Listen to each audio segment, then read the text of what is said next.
Bienvenidos a la serie de podcast de formación del programa Aula para accionistas de CaixaBank. Hoy, invertir en renta variable, diferencias entre compañías tipo Growth y tipo Value. Bienvenidos a Formación Financiera Aula, la serie de podcast de formación del programa Aula para accionistas de CaixaBank, donde os mantendremos informados sobre los temas más actuales de finanzas e inversión. Soy Josep Lob, responsable del programa de formación para accionistas en CaixaBank. Comenzamos. Podcast Programa Aula. Dos conceptos que escuchamos habitualmente al hablar de la bolsa son Growth y Value. Pero, ¿qué es una compañía Growth? ¿Y una Value? Hoy vamos a despejar dudas sobre invertir en renta variable, entendiendo un poco más sobre estos términos. Y para ello contamos con Fernando Rodríguez, miembro del Departamento de Estrategia de Banca Privada de CaixaBank. Hola Fernando, bienvenido a Formación Financiera Aula. Hola Josep, un placer. También está con nosotros Pilar Torralba, responsable de las mesas de asesoramiento en valores de banca privada, que creo que tiene una lista de preguntas para Fernando. Bienvenida también Pilar, y muchas gracias por venir. Hola Josep, hola Fernando. Pues cuando quieras Pilar, ¿cuál sería tu primera pregunta para Fernando? Bueno, me gustaría empezar por un tema de máxima actualidad. En estos días estamos viviendo unas expectativas de inflación y con todo ello no paramos de escuchar esa recomendación constante de la conveniencia de hacer cambios rotacionales en las inversiones, de lo que son los conceptos value, growth y bueno, qué mejor que aprovechar este foro para ver, Fernando, si nos puedes aclarar qué se considera growth, qué se considera value, diferencias principales. Sí, Pilar, vivimos en un mundo en el que todo se etiqueta y en la inversión no puede ser menos. Y yo creo que es mejor empezar por lo fácil, que son las empresas growth o de crecimiento. Al final son empresas que crecen por encima de la media y ahí podemos definir varios parámetros, ¿no? Ventas, beneficios, lo que consideremos. Algunas son rentables, otras no. Pero bueno, digamos que el parámetro fundamental es eso, crecimiento. Y luego, una parte un poco más debatible, más subjetiva, es el value. Digamos que tenemos lo que se llama value clásico, value de los índices, que no dejan de ser empresas que cotizan, entre comillas, baratas, es decir, con múltiplos por debajo de la media, pero luego hay otros inversores activos que también se autodenominan value y quizás el máximo exponente que seguramente todos conoceremos es Warren Buffett, todos hemos oído hablar de él, uno de los mejores inversores de la historia, que para el value simplemente es comprar algo por debajo de su valor, es decir, si una cosa vale 100 y pago 70, es una inversión value, pero aquí evidentemente es un proceso artesanal y la clave es cómo valoramos a esa empresa. Se habla también de lo que serían los fondos de inversión denominados blend, que invierten tanto en acciones value y growth. ¿Tiene esto algo que ver con un fondo mixto? Bueno, una vez más hay diferencias entre lo que serían los índices y la inversión activa. En los índices sí, sería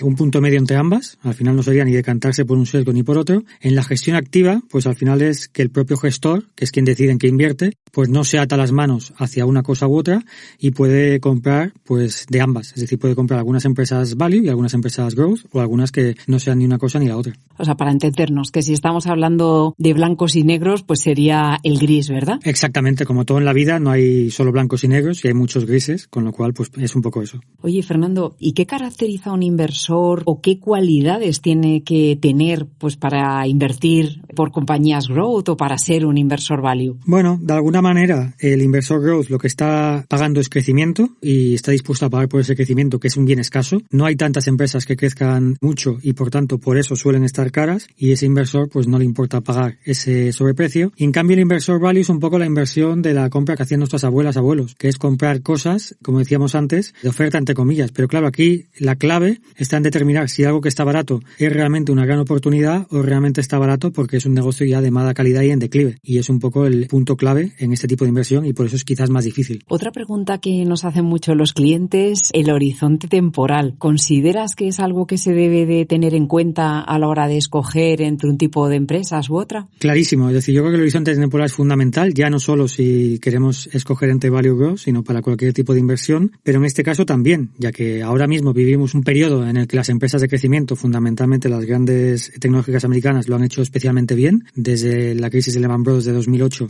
han sido claramente el motor del mercado, pero nada es para siempre y de hecho es un péndulo. Si vamos a mirar décadas pasadas, la década del 2000 lo hicieron mucho mejor las empresas value y así ha sido siempre en la historia. Es algo totalmente cíclico y es como un péndulo. Ahora va hacia un lado y ahora va hacia otro. Y de alguna manera, cuando definimos una estrategia, lo importante es no ir cambiando, ya que las estrategias en general en los mercados necesitan un tiempo de maduración. Es decir, no podemos adoptar una estrategia y al cabo de un mes o dos cambiarla porque seguramente eso nos va a llevar a malos resultados. Bueno, está claro, Fernando, que cada inversor es un mundo y no se puede generalizar. Exactamente. De hecho, la cartera óptima, cada uno de nosotros tiene una diferente. Depende mucho de nuestra situación personal, de nuestras inversiones, ya no solo en bolsa, sino también de si tenemos otro tipo de inversiones, empresas, inmobiliario, etcétera. Y también es fundamental algo que muchas veces nos olvidamos, que es el objetivo de la inversión. Es decir, antes de determinar en qué invierto, yo creo que es mucho más importante saber para qué invierto. Y en línea con eso, pues también es importante pues determinar nuestro propio perfil. Es decir, hay gente que si ve su cartera caer un 15%, pues no le importa porque tiene cierta experiencia o su perfil es quizás algo más arriesgado, y hay gente que eso no lo podría soportar. Y de alguna manera es fundamental dormir tranquilos con nuestra inversión, y por ello es muy importante, pues eso, determinar para qué queremos invertir y cuál es nuestro perfil. Y es importante conocernos a nosotros mismos. Bueno, y me imagino que la situación actual con la crisis que ha supuesto el COVID, pues también ha afectado a las inversiones, ¿no? Y al riesgo que están adoptando estos inversores. Sí, la situación actual lo que nos lleva es una situación pues que realmente las etiquetas se difuminan cada vez más. Hablábamos antes de value growth, pues está muy difuminado, hay empresas que pueden estar en ambos sitios, de hecho hay inversores que las tienen en ambos sesgos, y también pasa incluso en sectores, es decir, hay sectores que tienen empresas growth, empresas value, empresas que lo hacen muy bien, empresas que lo hacen muy mal, con lo cual esa inversión de brocha gorda que a veces nos ha funcionado muy bien o que al inversor le ha funcionado muy bien, pues ahora quizás funcione menos. Y yo creo que es más importante ir caso por caso y no tanto en función de esas etiquetas, y es algo que esta situación atípica pues ha diferenciado mucho entre ganadores y perdedores. Y un punto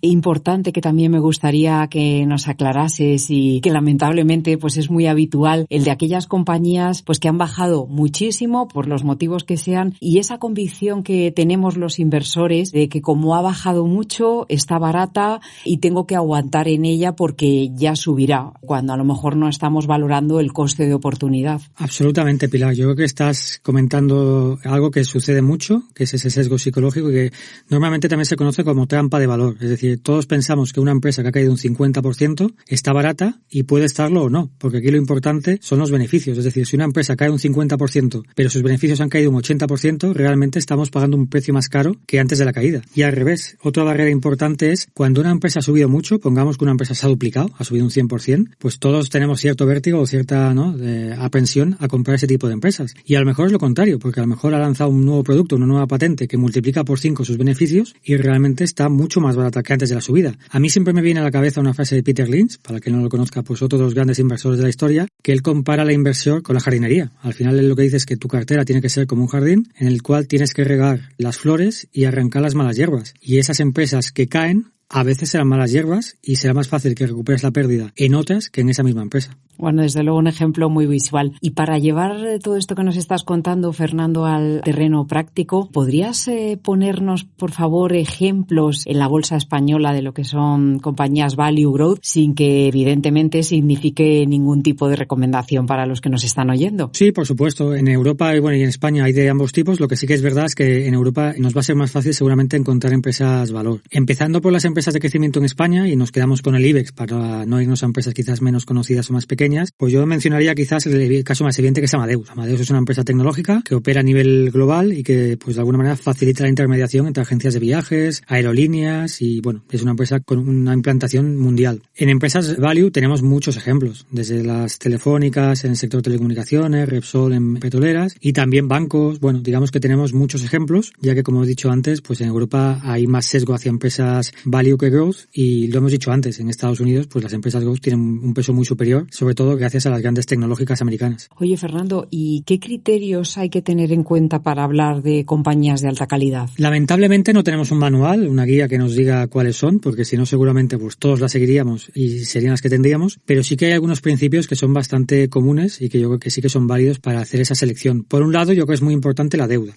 Es decir, al final, cuando una empresa puede tener problemas graves e incluso la lleven a la quiebra, siempre será por la deuda. Y de alguna manera esas empresas que tienen mucha deuda o una deuda muy superior a la media, pues son empresas que potencialmente nos pueden dar problemas. Eso sin que ello implique que no tener deuda sea lo óptimo. Es decir, una cosa es tener algo de deuda para apalancar tu rentabilidad y otra cosa es tener muchísima deuda que te dificulte la operativa. Y un segundo punto fundamental, que son las barreras de entrada a tu negocio, que también facilitan que tengas un negocio pues mucho más resiliente a la competencia y rentable. Barreras de entrada. Bueno, acabas de sacar un tema muy interesante. ¿Nos podrías explicar más detenidamente a qué se refieren? Por supuesto, las barreras de entrada de un negocio, pues al final lo que implican es que sea un negocio muy difícil de replicar o de entrada de nuevos competidores. Históricamente se ha asociado esas barreras de entradas con elementos naturales, pues a lo mejor una mina o una presa, ¿no? Que al final si la tienes tú, tu empresa, pues eso no es replicable. O incluso también a concesiones públicas. Pues si tú tienes una concesión, por ejemplo, de 5G, pues el gobierno igual no otorga otras, con lo cual es mucho más difícil que aparezcan nuevos actores. Pero más recientemente, pues esas barreras de entradas quizás son tecnológicas. Es decir, cuando tú eres cliente de Netflix, pues seguramente te va a costar mucho más cambiarte de plataforma, porque ya estás acostumbrado, tienes unos ciertos hábitos y es mucho más complicado. Lo mismo podemos decir de Google. Es decir, muchos han intentado competir con Google a nivel de buscador, pero pues prácticamente nadie lo ha conseguido. De hecho, Google tiene una cuota de mercado de más de un 90% en las búsquedas. Podemos decir lo mismo en Amazon en negocio online, Apple en la parte de móviles, ¿no? Pues cuando tú estás acostumbrado a su ecosistema, te va a ser mucho más complicado cambiar.